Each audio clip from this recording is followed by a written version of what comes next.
안녕하세요. 오늘 아무래도 세월호 및 그리고 이태원 참사 그리고 무한 항공기 참사 그리고 이- 제가 다 얘기했나요? 오송 지하차도 참사까지 해서 그 유가족들 만나는 행사가 좀 있다 보니 너무 브리핑이 늦어질 것 같아서 제가 좀 간단한 브리핑하고 질의응답 시간을 갖겠습니다. 네, 우선 유네스코 세계유산위원회 개최국 선정 관련해서 브리핑하겠습니다. 강유정 대변인입니다. 우리나라가 내년 7월 개최 예정인 제48차 유네스코 세계유산위원회의 개최국으로 최종 선정된 걸 매우 기쁘게 생각합니다. 유네스코 세계유산위원회가 우리나라에서 열리는 건 이번이 처음으로 문화강국 대한민국을 세계에 알리는 역사적 순간이 될 것입니다. 특히 올해는 석굴암과 불국사, 종묘 등 우리의 자랑스러운 문화유산이 유네스코 세계유산에 오른 지 30주년이 된 해입니다. 세계유산은 과거와 현재, 미래를 잇는 소중한 문화자산이며 한편 기후위기와 도시화, 개발 압력 속에서 그 어느 때보다 지속적 보호가 필요합니다. 이를 위해 국제사회가 협력하고 지혜를 모으고 대한민국도 글로벌 문화 강국으로서 책임을 다하겠습니다. 이상입니다. 두 번째 브리핑입니다. 이재명 대통령은 어제 남영진 전 KBS 이사장에 대한 해임 사건 상고 포기서와 김효진 전 방송통신심의위원에 대한 해촉 사건 항소 취하서를 제출했습니다. 남영진 전 이사장의 경우 전임 대통령의 해임 처분이 위법하다는 1, 2심 재판부의 판단을 존중하고 전 정부에서 행해진 위법한 처분을 바로잡기 위해 상고 포기를 결정했습니다. 김효진 전 방심위원의 경우도 해촉 사유가 존재하지 않아 위법 무효라는 1심 판결을 존중했습니다. 이재명 정부는 앞으로도 법률에 근거해 적법한 권한을 행사하고 종래의 잘못된 처분을 시정해 나가겠습니다. 네, 혹시 질문 있으면 질문 받겠습니다. 네, 관련 사안 아니라도 괜찮습니다. 네. 네, MBC 정상빈입니다. 그 보도난 것들 관련해서 여쭤보려고 하는데요. 먼저 그 지난 국가안전보장회의 당시에 대통령께서 우크라이나 무기 지원 현황 파악에 보고하라 하셨다는 보도 있었는데 불법성을 조사하라는 짓은 아니었다고 전해 듣긴 했는데 그러면 당시에 지원 현황 파악하라는 취지의 지시 자체는 있었던 건지 여쭤보고요. 이어서 그 대통령 경호처에서 김성훈 전 차장 파면 의결 어저께 한 게 맞는지도 함께 여쭤봅니다. 네, 일단 NSC 관련해서는 관련된 사항은 모두 국가안보와 그리고 보안과 관련된 사항이기 때문에 확인은 사실 어렵습니다. 그럼에도 불구하고 지금 오보라고 할 수 있습니다. 왜냐하면은 우크라이나 관련 무기에 대해서 무기 관련에 대해서 아예 언급이 나오지 않았던 부분이라 뭐 와전이라고 할 수 있는 부분도 아니라 지금 제가 알기로 오보를 좀 고쳐줬으면 요청을 했고 지금 현재 시점으로 아마 기사가 달라져 있을 겁니다. 그래서 첫 번째는 NSC 관련해서 확인해 줄 수 없다 보니 자꾸 오히려 오보가 나오는 것에 대해 좀 유감을 표현하는 바고요. 네, 이건 아예 없었던 오보다라고 제가 말씀을 드릴게요. 그리고 두 번째 김성훈 차장에 관해서는 저희가 지금 확인 중에 있어요. 확인 중에 있어서 요거는 확인이 되면 바로 뭐 답을 드리도록 하겠습니다. 저희도 확인 중에 있습니다. 네.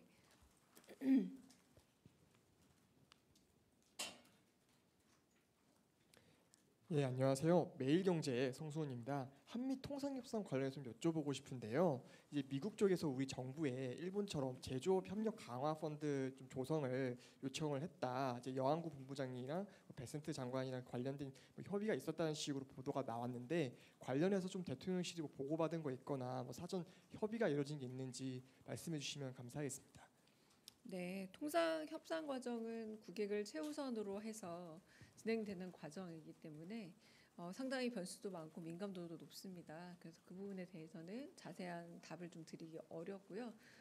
국익을 최선으로 하는 방안 안에서 여러 가지 조건 속에서 다양한 채널을 통해 지금 교섭이 그 통상 교섭에 관해 논의가 진행 중이다라고만 말씀드리겠습니다.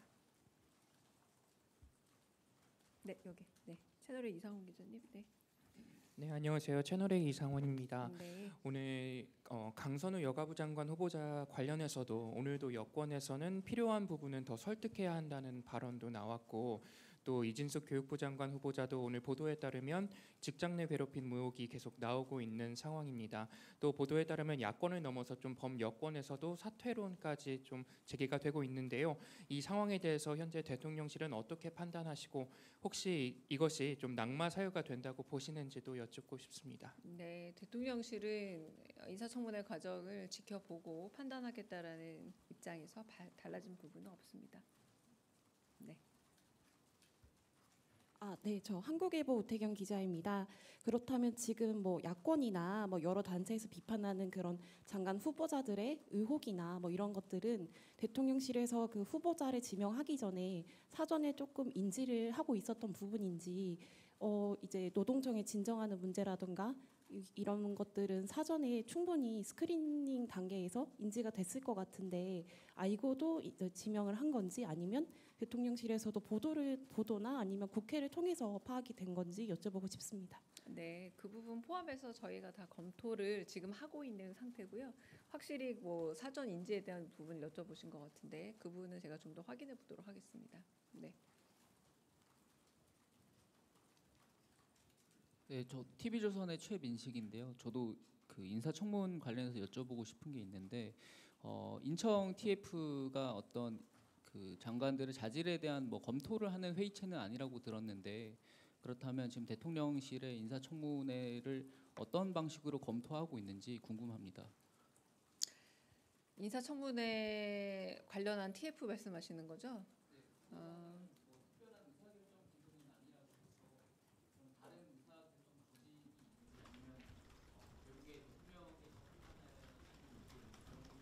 일단 인사청문 TF에 대한 좀 오해가 커진 것 같아서 좀 바로 잡겠습니다. 인사청문회 TF라는 건 국회와 그리고 그 대통령실이 인사에 관해 여러 가지로 정보를 공유하고 소통해야 될 부분이 있지 않습니까? 대표적인 게 인사청문회 뭐 과정, 일정 이런 것들이겠죠.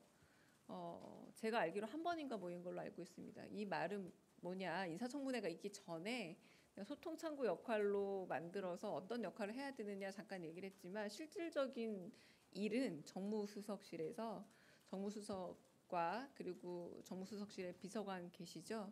이제 그쪽에서 다 일임하는 것이고, 모든 조율과 한편으로 어떤 의사소통 이 모든 것들을 담당하고 있기 때문에 TF는 그 비서관이 오시기 전에, 그러니까 TF 기능이라기보다 혹시 모르는 소통 창구로 마련해놨던 건데 사실 한 번도 제대로 가지 않아서 이 TF란 말 자체가 왜 나왔는지 사실 모르겠어요. 그냥 정무수석실 일입니다. 그래서 정무수석실과 인사비서관이 있고 여러 가지 다양한 채널을 통해서 대통령실에서는 인사 검증을 비롯한 인사, 그리고 그 저희가 이제 지명까지 하는 거잖아요. 네, 지명 과정들을 여러 채널을 통해서 검증과 그리고 여러 가지 세평 검증 여러 가지를 통해 결국 결론적으로 가게 되고, 이 TF는 그냥 머리에서 지워주셔도 될 것 같습니다.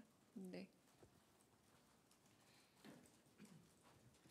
예, 대변인님, 그 뉴스원의 한재준 기자인데요. 어제도 드렸던 질문이긴 한데, 그 여한구 본부장님 그 농축산물 개방 관련 발언 관련해서 그 농림부는 이제 정부가 이런 거 좀 결정한 바 없다 이렇게 좀 공식 입장을 냈거든요. 근데 어제도 여쭤보긴 했었는데 좀 대통령실의 입장도 좀 여쭙고 싶어서요. 답변 네, 부탁드립니다. 어제 했던 말과 똑같습니다. 저희는 협상 과정에 임하고 있고 정해진 어떤 입장이나 혹은 뭐 태도는 없습니다. 협상 과정 중에 있는 이야기들을 말씀드릴 수도 없고요. 국익에 도움이 되지도 않는다고 생각합니다. 네, 네, 저 뒤에.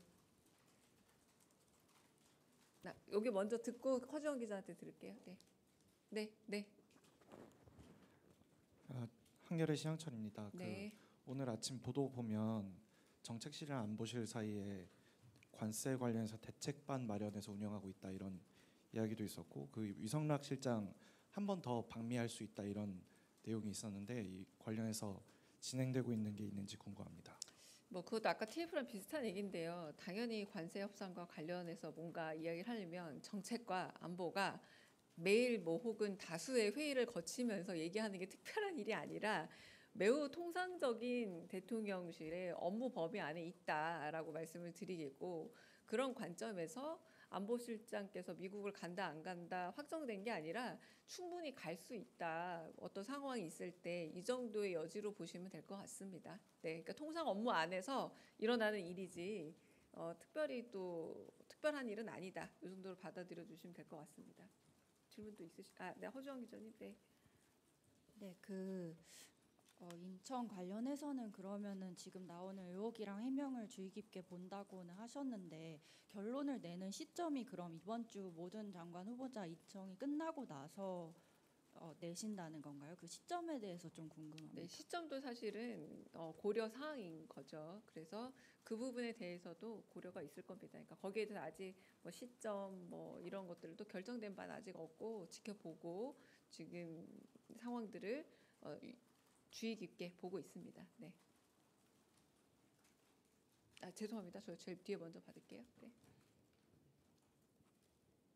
네, 오마이뉴스 이경태 기자입니다. 네. 저 오늘 남영진 그 이사장 해임 취소 소송 관련해서 얘기를 해주셨는데 네. 그 말씀 중에 그 한상혁 전 방통위원장이나 김희철 전 KBS 사장 같은 경우도 전임 정부에서 대통령실과 소송을 진행 중에 있거든요.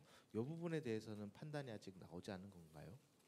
저희가 지금 그 바로 정리가 되는 대로 이제 브리핑을 하고 있잖아요. 그 부분에 대해서도 정리가 되면 바로 브리핑하는 방향으로 하겠습니다. 네. 네. 네, OBS 최한성입니다. 예, 오늘은 질문은 아니고요. 그냥 신상 발언 좀. 죄송합니다만 여기는 신상 발언하기에는 적합한 자리는 아니라서 저희 지금 Q&A 시간이지 않습니까? 그럼 비보도 전제로 나중에 따로 하시는 거 어떨까 제안 드립니다. 다른 기자분한테도 여쭤보겠습니다. 신상 발언을 들어도 될까요? 예, 이제 여기 업무하는 것과 관계가 있어서요. 그래서 양해를 네, 구하고 이거는 제가 지금 대통령실, 제가 대변인이지 않습니까? 대통령실의 업무에 관해서 제가 대신해서 여쭤보고 브리핑하는 자리지 않습니까? 네, 죄송합니다. 여기 국회가 아닙니다. 국회에서 상임위에서 신상 발언하는 것과 좀 다르다고 생각을 해서요. 근데 대변인님, 대변님이 전에 그 잘못된 사실을 이제 말씀을 하셔서 제가 사이버 폭력을 지금 당하고 있습니다. 그래서 그런 부분들이 지금 기자들하고도 관계가 있기 때문에 저는 회사에서도 이제 인사 조치를 당해서 사실 오늘 마지막으로 질문을 드리는 겁니다. 그래서 양해를 구하고 일단 제가 말씀을. 하나만 정정하겠습니다. 제가 잘못 발언한 적 없습니다. 지금 다행히도 모두가 공개 발언으로 녹화가 되어 있는데요. 비공개 일정에 대해서 여쭤보셨습니다. 네. 예, 그 일정에 대해서 제가 네, 근데 비공개 일정은 비공개이기 때문에 공개적으로 여쭤보시는 게 안 됩니다. 비공개입니다. 아예 엠바고가 아닙니다. 성격이 다릅니다. 그러니까 엠바고는 일정한 시간과 공간에 대해서 요걸 지켜주세요라고 기자들과 약속하는 거면, 비공개는 말하자면 대통령께서 아무에게도 알리지 않고 하는 비공개 일정인데, 비공개 일정임을 알고서도 물어보셨다고 제가 말씀을 드린 겁니다. 비공개 일정이라고. 해당 일정은 바로 전날 미디어오늘에 보도가 됐었고요. 미디어오늘도 출입사입니다. 그렇다면은 출입사가 대통령실에서 비공개 일정이라 그 이후도 이전으로도 공개한 적이 없습니다. 비공개 일정입니다. 그렇다면은 출입사가 어떤 징계를 받거나 제가 잘못했다면은 그 부분에 대해서 당연히 징계를 좀 받아야 되지 않았을까요? 저는 그 부분에 대해서 정권이요. 제가 그런 문제 때문에 사이버 폭력도 당했고, 또 여러 가지로 지금 인사적으로도 회사에서 불이익을 지금 당하고 있는 상황인데, 그런 상황들이 계속해서 반복되고 있고, 지금 여기에 계신 기자분들도 노출이 되기 때문에 저는 그런 부분들 만약에 그걸 살펴보시고 뭐 오류가 있었다면은 정정을 해 주십사하고 요청을 드리려고 말씀을 드린 겁니다. 근데 뭐 제가 잘못했다고 하시면은 제가 어떻게 반응을 해야 될지도 모르겠는데, 어쨌든 말씀하세요. 네. 어차피 다 지금 말씀하신 거니까요. 네. 그리고 그래서 그 당시에 뭐 제가 궁금했던 거는 현 정부의 언론관이 궁금해서 사실은 질문을 드리려고 했었고, 대통령님은 너무나도 스스럼 없이. 그럼 여기까지 죄송하지만 제가 조금 원활한 브리핑룸 운영을 위해서 제가 조금 말씀을 더 드리겠습니다. 다 들은 것 같고요. 제가 다시 말씀드립니다. 그거는 엠바고가 아니라 엠바고를 어기는 건 시간과 장소에 대해서 이때까지는 공개하지 말아 주십시오라는 한시적 제한 요청과 언론과 그리고 발신자 간의 약속의 엠바고입니다. 비공개는 아예 공개되지 않는 대통령의 일정입니다. 그건 엠바고와 완전 성격이 달라요. 다르기 때문에 저는 대통령실 대변인으로서 비공개 일정에 대해서는 전혀 언급해서는 안 됩니다. 그걸 말씀드리는 거고, 두 번째는 지금 언론관이라고 말씀하셨는데 상호 공개되는 이 브리핑 장소에서 저 역시도 대변인이 이름과 얼굴 다 노출하고 기자분이 노출하는 거는 이재명 정부 들어서 바뀐 브리핑룸 정책이고요. 이 정책 자체가 서로 보완해 가면서 갈 점은 있겠으나 마찬가지로 기자분들이 노출되는 만큼 저도 역시 100% 노출된 상황이라는 거고 말씀드리고, 그거는 비서실장, 대통령께서 여기 내려오시는 것도 마찬가지고 수석님도 마찬가지입니다. 그 부분에 대해서 저는 전부 다 공개하고 다른 제가 다른 루트를 통해서 말씀드린 부분이 없기 때문에 대중의 집단 지성으로 인해서 판단을 내려질 거라고 저는 보고, 대통령이 기대하는 바도 그거라고. 이제 발언 죄송하지만 제가 조금 이제 많이 충분히 하시지 않았을까 싶습니다. 아니요, 이제 저기 더 이상 오히려 이제 공개 안 했으면 좋겠는데, 그냥 개인적인 신상 발언이시고 제가 충분히 들었다고 생각합니다. 개인적 신상 발언을 하는 자리가 브리핑장이 아니고, 이건 이렇게 말씀드리지만 저는 대통령실 대변인입니다.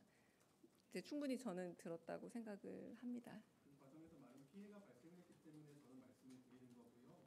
그 부분들에 대해서 저도 혹시 여기는 간사제도라는 게 왜 있습니까? 그런 이야기들을 간사님을 통해서 정식적인 루트를 통해서 전달하고 다양한 민원 과정을 거치는데 저는 지금 충분히 들었다고 생각을 하는데, 그 이후는 이건 공공의 시간 아닙니까? 대통령 지금 다른 일정 제가 두고 내려와서 공적인 대통령실의 여러 입장을 밝히는 자리인데 이제 그만하셨으면 좋겠습니다.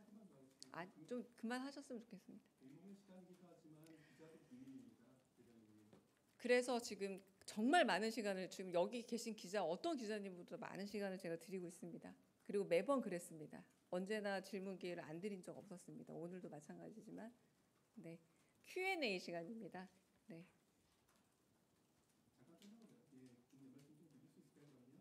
아니 그거 이제 공식적으로 간사한테 전달해 주시면 제가 전달 받겠습니다.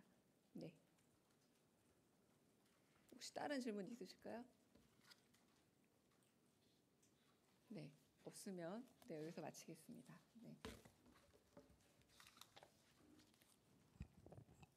혹시 다른 질문, 제가 아마 5시나 6시까지 못 올 것 같고 아마 서면 브리핑으로 마무리는